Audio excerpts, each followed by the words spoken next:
Pregnancy और delivery के समय पूरी बॉडी में चेंजेस आते हैं और उसके साथ में ही यूट्रस में, सर्विक्स में, विजाइना में भी चेंजेस आते हैं। विजाइना जो होती है वो थिन हो जाती है, उसकी सेंसिटिविटी अधिक हो जाती है और जो जितने भी चेंजेस होते हैं इनको वापस नॉर्मल आने में 6 वीक्स तक का टाइम लग सकता है। और अगर आपके पेरिनियम है जो विजाइना का आउट पार्ट होता है, उस पर अगर कट आया है तो उसको हीलिंग होने में 8 हफ्ते तक का टाइम लग सकता है।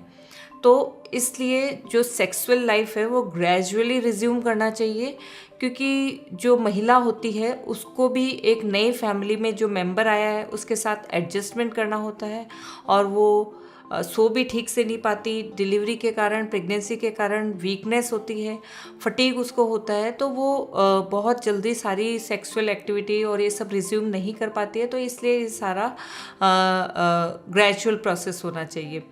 जो मेन इशू डिलीवरी के बाद आते हैं वो विजाइना में ड्राइनेस होती है, विजाइना की सेंसिटिविटी अधिक हो जाती है और जो मसल्स होती हैं वो लूज़ हो जाती है। स्टिचेस होते हैं पेरिनियम पे, उनमें पेन हो सकता है, इन्फेक्शन हो सकता है, यूट्रस से ब्लीडिंग हो सकती है, जो स्टिच है उनसे ब्लीडिंग हो सकती है, थकान अधिक होती है और जो लिबिडो होती है, सेक्स के लिए जो डिज़ायर होती है वो भी डिलीवरी के तुरंत बाद में कम होती है। हॉर्मोन्स होते हैं, उनका सेक्सुअल एक्टिविटी में बहुत बड़ा रोल होता है।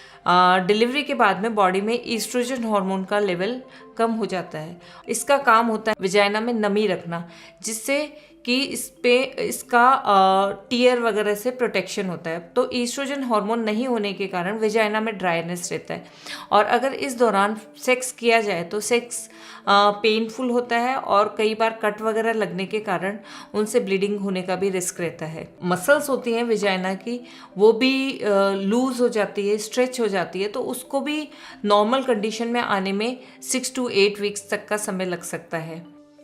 डिलीवरी के समय जो पेरिनियम पे कट आया आता है उसको हील होने में 6 to 8 वीक्स का टाइम लगता है और अगर उस दौरान सेक्स किया जाए तो कई बार इसमें इन्फेक्शन का रिस्क रहता है। अगर डिलीवरी सिजेरियन के द्वारा हुई है, मतलब ऑपरेशन के द्वारा अगर डिलीवरी हुई है, तब भी सेक्स 6 वीक्स तक अवॉइड करना चाहिए, क्योंकि जो हार्मोन से रिलेटेड चेंजेस होते हैं वो सिजेरियन डिलीवरी में भी आते हैं और विजाइना में ड्राइनेस होती है, विजाइना म्यूकोजा होती है वो थिन हो जाती है, उसकी सेंसिटिविटी ज़्यादा होती है और साथ ही जो एब्डोमेन पे स्टिच आए होते हैं उनकी हीलिंग में भी 6 to 8 वीक्स का टाइम लगता है। इसलिए सिजेरियन डिलीवरी के बाद भी 6 to 8 वीक्स तक आपको वेट करना चाहिए, उस दौरान सेक्स अवॉइड करना चाहिए।